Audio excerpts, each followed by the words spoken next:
Hi, glad to see you on my channel. Don't forget to like and subscribe to the channel. It's important to me. Have a good view. Felt attacks Ryujo. At 16:06, a bombardment group from the aircraft carrier Saratoga under Commander Felt detected Rear Admiral Hara's mobile group. The Japanese ships were heading southwest at a speed of about 30 knots. The weather at this point was excellent. Visibility was 20 miles, and a light southeast wind was blowing. By this time in the group, Felt remained 36 planes, 29 dive bombers and 7 torpedo carriers, 1 Dauntless and 1 Avenger, were forced to return because of technical problems. The attack began at 16:20 American squadron time. Japanese indicate 14 hours Tokyo time. Dauntless dived from the northwest, from an altitude of about 4,300 meters, due to the lack of fighter cover acting almost in range conditions. According to the pilot's observations, 4 454 kilo bombs hit the aircraft carrier, and 2 more lay just off the side. After the dive bombers in the business entered torpedo carriers, they attacked from the bow angles, 3 from the starboard side and 2 from the left, going at a height of 50 meters and dropping torpedoes from a distance of 750-800 meters. The pilots reported 1 credible and 2 suspected hits. Several fighters tried unsuccessfully to thwart the attack, but they were brought up too late, and only 1 Avenger sustained minor damage. The Ryujo actually received 3 or 4 direct hits from 454 kilo bombs, 2 of them to the edge of the flight deck, at or beyond board level. The most serious was a single torpedo hit. Its explosion made a large hole in the starboard side and flooded the starboard engine room. The ship's speed dropped sharply, and the rudder turned to the right was wedged. Direct bomb hits did relatively little damage and caused only a fire on the flight deck. Close bursts, however, caused several gaps and holes in the hull through which water seeped, leaving the survivability teams overworked. At 17:08, Yamamoto's order came from Truk: turn north and attempt to leave. By this time, the fire on deck had been extinguished. However, water continued to enter through the torpedo hole and other hull damage. The roll reached 21st degrees. The port side machinery began to stop due to flooding. At 17:20, the carrier finally lost steam, and only at 18:15 came the order to abandon ship. The destroyer Amatsukeze approached the starboard side, lowered into the water, and began to remove the sailors. At this time, the ship was attacked by flying fortresses off Espiritu Santo. Their reports later led to the conclusion that the Japanese had a 4th aircraft carrier. At 19:55, the Ryujo capsized to starboard and soon sank 106 miles north of Tulagi. Of the 924 crewmen with the ship, 120, including 7 officers, were lost, as well as 4 aircraft. The remaining sailors, including the ship's commander, Captain First Rank Kato Tadao, were taken aboard other ships. Later destroyers transferred the rescued to the transports Toyoi Maru and Toho Maru. Aircraft Ryujo, returning from the attack Guadalcanal, was ordered to land at the nearest Japanese land airfield Buka. However, it was already short of fuel, so 14 machines returned to their aircraft carrier and circled in the air until they ran out of gasoline. Only 7 pilots were rescued by destroyers. All of Felt's planes returned to Saratoga in 2 groups well after sunset. Only 1 plane landed on Enterprise. The Japanese attacked the Enterprise. The American 16th and 11th Task Forces were moving at 27 knots, keeping within 10 miles of each other. The weather was fine, visibility perfect. 51 Wildcats remained on the ships, some of them kept in the air for patrols. At 4:32 p.m., Enterprise's radar detected numerous aerial targets 88 miles away on a course of 320 degrees at 12,000 feet above the sea.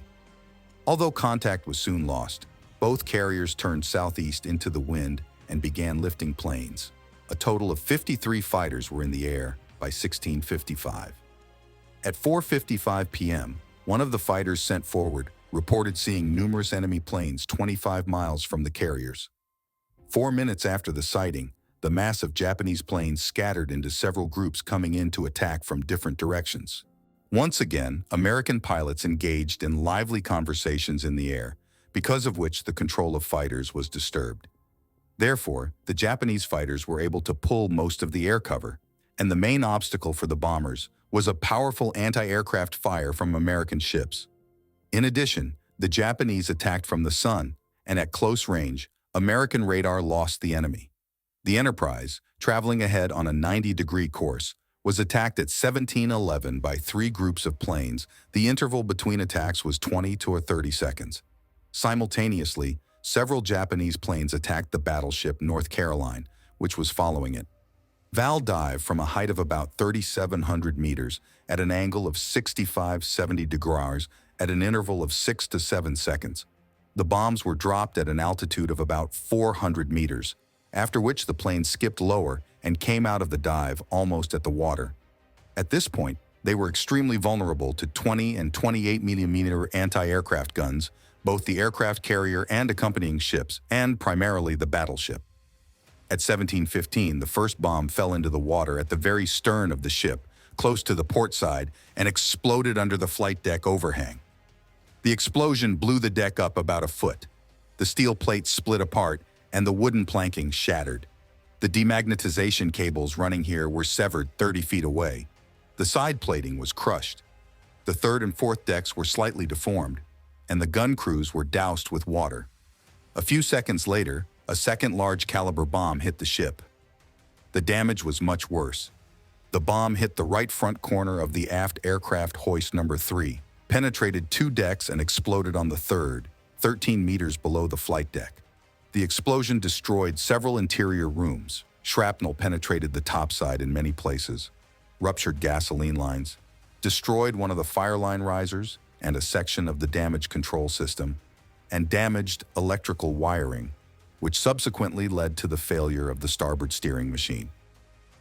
This bomb killed 35 people, and numerous fires were started below the flight deck due to spilled jet fuel. Shortly thereafter, a third large bomb struck the right rear edge of the flight deck, 6 meters from the aft overhang. It penetrated 2.5 meters below the deck and exploded near the third gun plutong. The explosion destroyed both 127mm guns and killed almost all the sailors in their crews.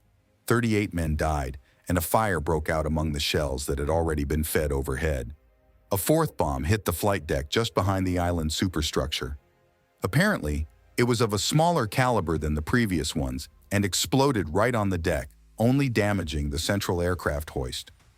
All this happened within a couple of minutes. At 17:17, another bomb exploded in the water 3.5 meters off the port side, denting the plating and causing some deformation of the decks, including the flight deck. In addition, a crack appeared in the cast iron support bed of turbine number 2, which caused the bed to be replaced with a steel one the following summer. The other 3 nearby ruptures did not cause damage, only showering the ship with shrapnel. The Enterprise lost a total of 74 men killed and 95 wounded.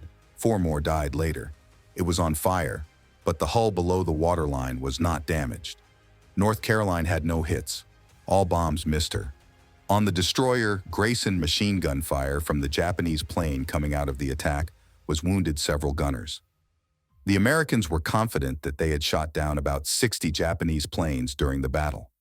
However, the Japanese losses in this flight amounted to only 24 machines, 18 Val and 6 Zero. In turn, the Japanese claimed to have shot down 12 enemy fighters, although in reality, the Americans lost 5 fighters, 3 from Saratoga and 2 from Enterprise. All their pilots were killed. The Japanese planes returned to the carriers shortly after 8 p.m. local time, with 2 fighters from the Shokaku being forced to land on the water. Against the background of very professional work of Japanese fighters, who were able to shackle many times superior enemy fighters, pilots of Japanese bombers showed themselves very weak. 27 bombers had only 3 hits with bombs of the main caliber. The second shockwave of Lieutenant Takahashi did not find the American compound. The flight control officer gave the pilots the wrong coordinates. That mistake saved the Enterprise. About 17:20, just after the end of the raid, from the aircraft carrier spotted a group of air targets 50 miles to the west, heading south. But an hour later, Takahashi's planes turned back, and at 18:57, radar contact was lost. In the meantime, Admiral Fletcher ordered the surviving planes to be received and, with Saratoga, to withdraw southward, sending the USS Grayson to rescue the downed pilots. All fires were brought under control within 40 minutes, and by the time the sun set at 7:30, Enterprise was moving toward Espiritu Santo at 24 knots. At 6:50 p.m., however, the carrier's rudder suddenly moved from the center to extreme right position and jammed. It turned out that the water and foam used in extinguishing fires near the third group of 127mm guns through the ventilation shaft got into the compartment of the steering machine and caused a short circuit. It took 38 minutes to clear the fault. All the while, the ship continued at 10 knots. The last American attacks.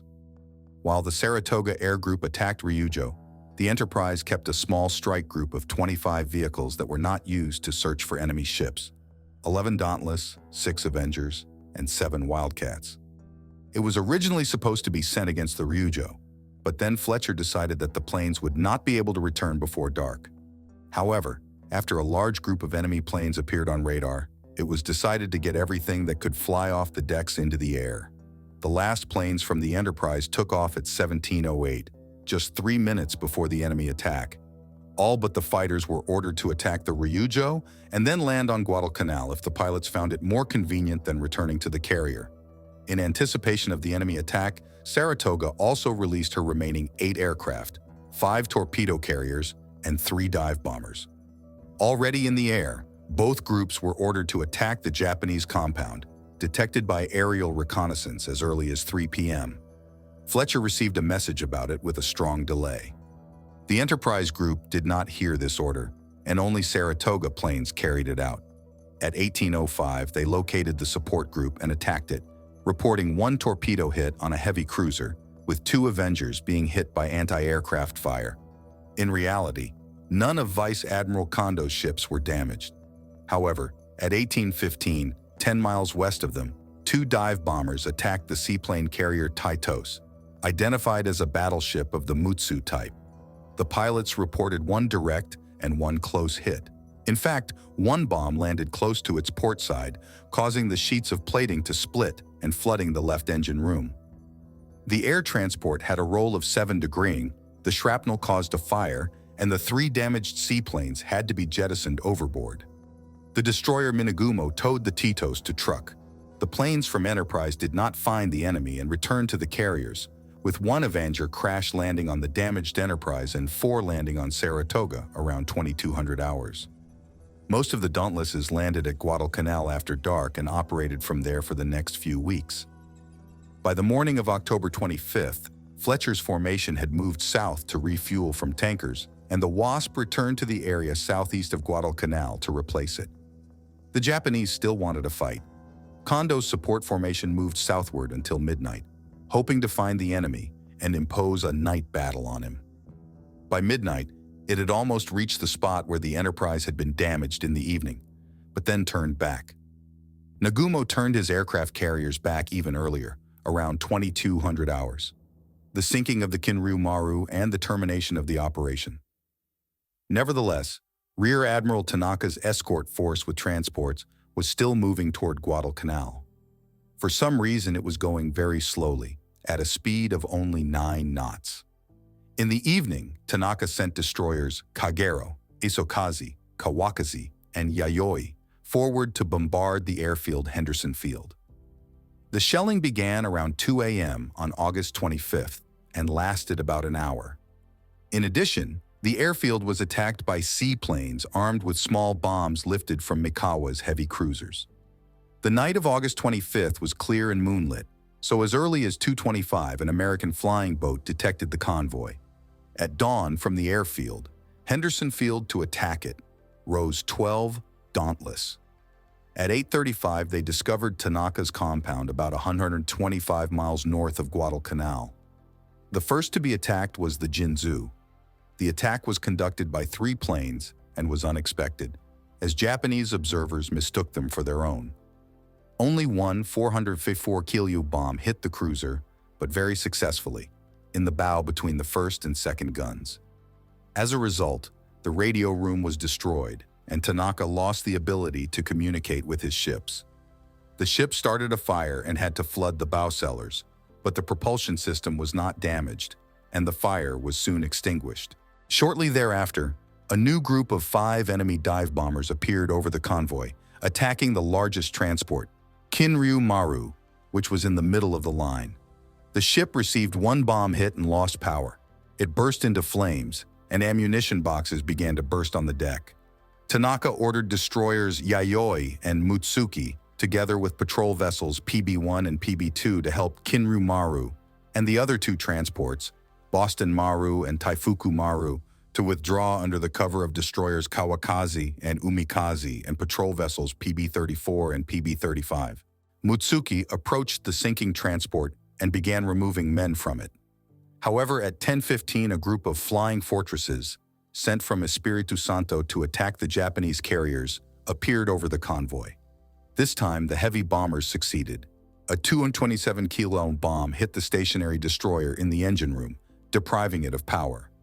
As a result, the crews of the Kinryu Maru and Mutsuki were picked off by the destroyer Yayoi, and the damaged ships were taken out by torpedoes. A little later, the Admiral himself transferred to the destroyer Suzukaze, sending the cruiser Jinsu to Truk for repairs. At noon, from Truk came Admiral Yamamoto's order to cancel the landing. Tanaka was ordered to turn back and proceed to Shortland Island. At the same time, Yamamoto ordered Zuikaku, accompanied by 3 destroyers, to separate from the main forces Nagumo and provide air cover for the remaining transports. 2 more destroyers were to shell Henderson Field during the night. Further sending reinforcements to Guadalcanal was decided to conduct on smaller and faster ships, primarily converted from the old destroyers. Results of the battle. The Americans considered the battle their major victory, second only to Midway. In reality, the Japanese fleet lost a light aircraft carrier, an auxiliary cruiser, and an old destroyer, in addition to damage to a light cruiser and a seaplane carrier. 60 deck planes and several catapult scouts were lost. At least 190 sailors and 60 pilots died. Finally, the original objective of landing reinforcements at Guadalcanal was not accomplished. The U.S. Navy lost 1 destroyer and 20 aircraft, 17 aircraft carriers, and 3 fighters from Guadalcanal. In addition, the aircraft carrier Enterprise was out of commission for 2 months, but managed to return to the South Pacific in late October, just before the Battle of the Santa Cruz Islands. Thank you for watching the video to the end. Don't forget to put a like and subscribe to the channel. It's important to me. See you soon.